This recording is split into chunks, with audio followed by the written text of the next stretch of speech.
In the early 1900s, Russian civilians suffered, facing unfairly long working hours and poor workplace conditions in farms and factories. However, all of that changed in 1917 when the Socialist Bolshevik Party reacted by seizing the Russian provisional government in the October Revolution. Once in power, the Bolsheviks worked to build a centralized communist government. They passed a few sets of legislative reforms, but eventually the good times ended as the Soviet Union progressed into dictatorship. Even though the October Revolution was well intentioned, the Bolsheviks succumbed to power and greed.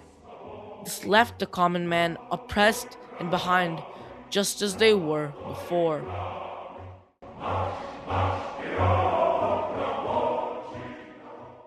In the early 20th century, Russia was an autocratic monarchy under Tsar Nicholas II of the Romanov dynasty.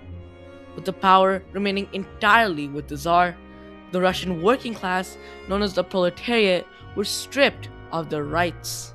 Due to these issues, the tensions between the monarchy and the proletariat were building.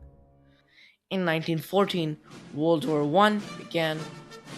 The Tsar's decision to fight in the war exacerbated the Russian situation. Food and resources were being diverted to the soldiers at the front lines, starving the population. This increased the divisions between the working class and the monarchy, as the people were extremely unhappy. Along with the war, protests kept occurring due to the continued mistreatment of the peasants. Eventually, the protests in Russia escalated so much that even the Russian parliament, the Duma, lost faith in the Tsar. Because of this, Tsar Nicholas was forced to abdicate in February of 1917. To replace the monarchy, a provisional government was installed under the leadership of Alexander Kerensky. However, the people had issues with the new government as they decided to keep fighting in the war. In response, the people formed a council in Petrograd, formerly St. Petersburg. These councils, called Soviets, heavily criticized government actions through public meetings, influencing the people to support the Soviets.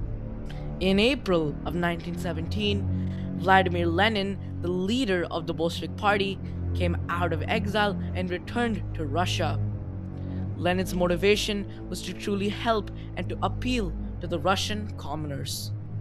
Lenin promised more power to the working class and equal wealth distribution. He painted a world where no major government decision is taken without the consent of the people and a complete rejection of capitalist interests. This was Lenin's call to the people to join the Bolsheviks in their fight against injustice. What are their long-term goals? What are the means of getting there? Because the means and the ends obviously are connected. And big circumstances are there's a war in 1917. World War I didn't end. They had to deal with that. There is great poverty in the country. It's a majority peasant country, not a worker country. And then comes the Civil War. In June of 1917, the government led the Kerensky Offensive to limit Austro-Hungarian power in Eastern Europe. The offensive initially had some successes, but eventually failed. This sparked the July Days, a massive backlash of unrest supported by the Bolsheviks. The Bolsheviks, led by Lenin, slowly started gaining more influence in the Petrograd Soviet, and they started forming plans to overthrow the government. On October 25, 1917, the Bolsheviks proceeded to storm the Winter Palace, which was weakly defended.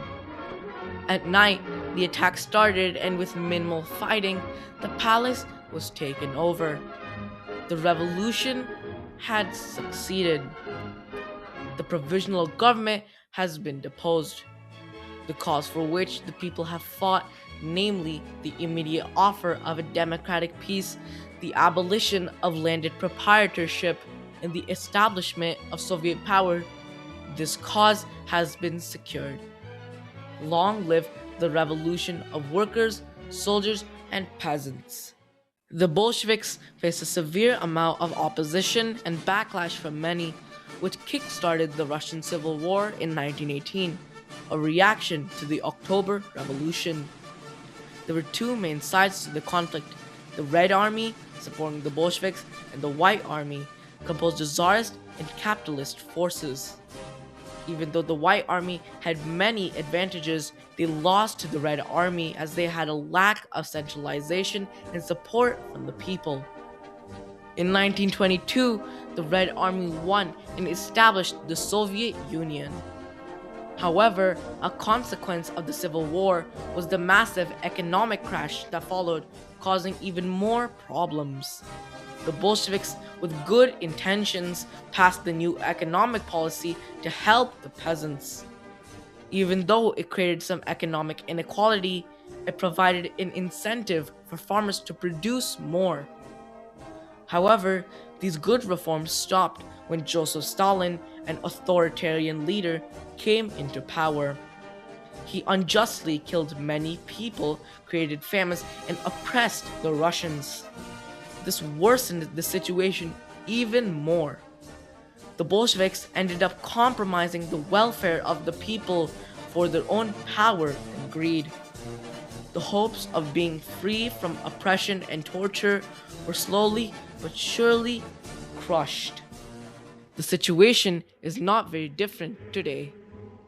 Russia is ruled by Vladimir Putin, a dictatorial leader who rules like a tyrant and crushes opposition, like Joseph Stalin and the Romanovs.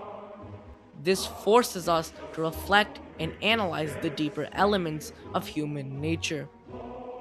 George Orwell, a famous English writer, describes this in his novella Animal Farm, a satire of the October Revolution. In the novella, the humans are the Romanovs, the pigs are the Bolsheviks, and the other farm animals are the ordinary Russian working class. The creatures outside looked from pig to man and from man to pig. It was impossible to say which was which. Finally, the October Revolution of 1917 was a reaction against a government that oppressed the people.